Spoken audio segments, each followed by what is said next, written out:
रुपाली चाकणकरांची सुमारे 6 तास चौकशी झालेली आहे। खरात प्रकरणामध्ये एसआयटी कडून चौकशी करण्यात आली आहे। जवळपास 6 तास ही चौकशी सुरू होती।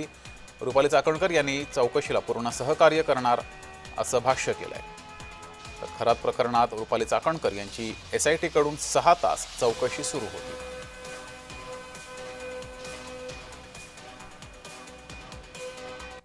त्यांचे काही प्रश्न असतील तर ते प्रश्नांना आपले उत्तर त्यांना हवी असतील तर ते देण्यासाठी मी आज आलेली आहे आणि त्या तपासामध्ये पूर्णपणे माझं सहकार्य राहील।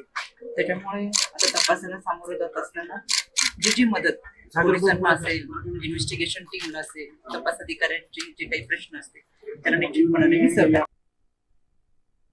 एसआयटी नेमलेली आहे आणि त्या अनुषंगाने ज्यांची या प्रकरणामध्ये चौकशी करणं आवश्यक आहे त्या चौकशीतला एक भाग आहे आणि रुपाली चाकणकर यांचे या विषयासंदर्भातले संदर्भ त्यातनं निष्पन्न होणाऱ्या गोष्टी याकरिता तपासाची आवश्यकता एसआयटीला वाटली असेल आणि म्हणून त्याकरिता रुपाली चाकणकर यांना चौकशीला बोलवलेलं असावं।